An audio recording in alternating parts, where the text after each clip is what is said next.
Selamat pagi anak-anakku, bertemu lagi dengan Bu Melda. Nah anak-anakku, pagi ini kita akan bersama-sama belajar tematik. Untuk itu, sebelum belajar kita akan berdoa terlebih dahulu. Selamat pagi Tuhan Yesus, kami anak-anakmu pada pagi hari ini akan memulai aktivitas kami untuk belajar ya Tuhan. Kiranya Engkau memberkati kami agar kami dapat belajar dengan baik. Terima kasih ya Tuhan, dalam nama Tuhan Yesus kami berdoa. Amin. Anak-anakku, pagi ini kita akan belajar muatan bahasa Indonesia, menceritakan gambar tentang keragaman benda. Kamu dapat membuat cerita tentang keragaman benda dengan mengamati gambar yang disajikan. Untuk membuat cerita berdasarkan gambar, kita perlu mengamati gambar dengan seksama. Ketika kita mengamati gambar, perhatikan hal-hal berikut. Yang pertama, benda yang dilihat pada gambar, ciri-ciri benda pada gambar, wujud benda pada gambar, kegunaan benda pada gambar. Membuat pertanyaan tentang keragaman benda. Keragaman benda dapat diketahui melalui pengamatan gambar dan teks cerita. Setelah membaca teks, kita juga dapat membuat pertanyaan. Cara membuat pertanyaan tentang keragaman benda, yang pertama, membaca teks dengan seksama. Yang kedua, temukan informasi di dalam teks. Yang ketiga, buatlah pertanyaan menggunakan kata tanya apa, di mana, kapan, siapa, mengapa, dan bagaimana. Nah, di sini Bu Melda akan bacakan contoh cerita. Udin dan teman-teman pergi ke pantai. Di pantai mereka bermain dengan air laut. Di pantai mereka juga bermain pasir. Mereka membuat istana dari pasir. Setelah itu mereka bermain bola plastik. Nah, dari cerita tersebut kita dapat membuat pertanyaan. Nah, contoh pertanyaannya adalah, di mana Udin bermain pasir? Apa yang Udin lakukan di pantai? Apa saja benda yang Udin lihat di pantai? Membuat kalimat tentang keragaman benda. Setelah mengetahui kosakata tentang benda, kamu dapat membuatnya menjadi sebuah kalimat. Sebelum membuat kalimat, ketahuilah makna kata terlebih dahulu. Kamu harus cari tahu artinya terlebih dahulu. Nah, di sini Bu Melda punya contoh cerita. Udin dan teman-teman pergi ke pantai. Di pantai, mereka bisa bermain dengan air laut. Di pantai, mereka juga bisa bermain pasir. Mereka membuat istana dari pasir. Setelah itu, mereka bermain bola plastik. Nah, di situ ada dua kata yang dicetak tebal, yaitu adalah kata pantai dan pasir. Kita dapat mencari makna kata yang dicetak tebal di dalam Kamus Besar Bahasa Indonesia. Berikut adalah makna kata yang diperoleh atau artinya. Pantai artinya adalah perbatasan daratan dengan laut. Pasir artinya adalah butir-butir batu yang halus. Nah, di sini adalah contoh kalimat yang dibuat. Yang pertama, Siti ingin pergi berlibur ke pantai. Yang kedua, pasir dapat dibuat untuk membuat bangunan. Untuk selanjutnya, kita akan belajar muatan matematika.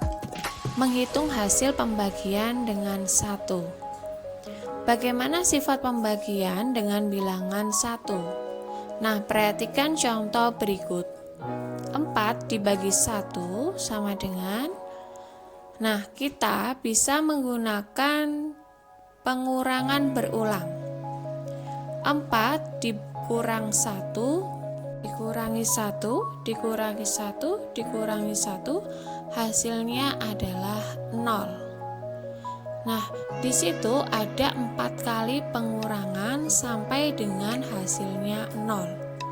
Jadi, 4 dibagi 1 sama dengan 4. Jika suatu bilangan dibagi 1, hasilnya adalah bilangan itu sendiri. Menghitung hasil pembagian dengan bilangan itu sendiri.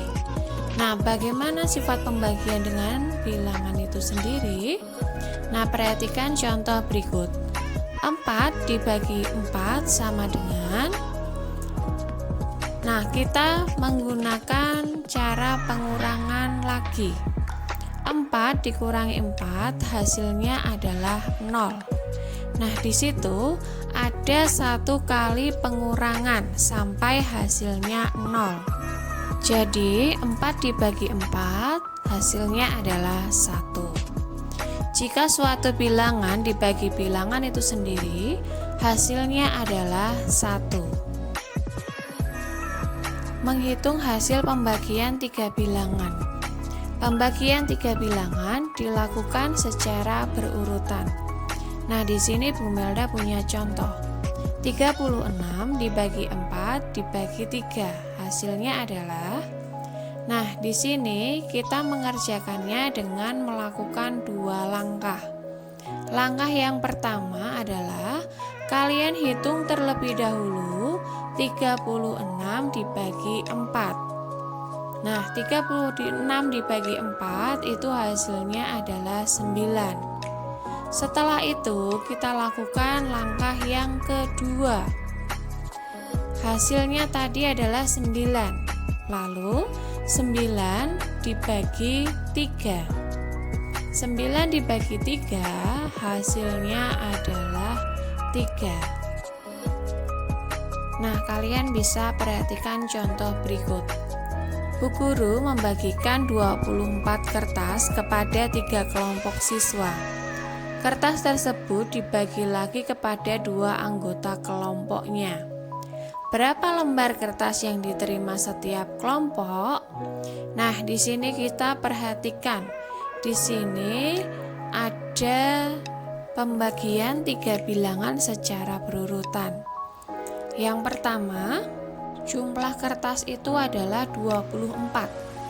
Lalu dibagi kepada 3 kelompok siswa. Nah, kertas tersebut dibagikan lagi kepada 2 anggota kelompoknya. Jadi, di sini pembagiannya adalah 24 dibagi 3 dibagi 2. Langkah yang pertama, kita bagi terlebih dahulu 24 dibagi 3. Nah, 24 dibagi 3 hasilnya adalah 8. Setelah itu, hasil dari pembagian yang pertama kemudian dibagi lagi dengan bilangan berikutnya. 8 dibagi 2 hasilnya adalah 4. Nah, jadi kertas yang diterima oleh setiap anggota kelompok itu adalah 4 lembar. Selanjutnya kita akan belajar muatan SPDP, menjelaskan ciri-ciri hiasan dari bahan alam.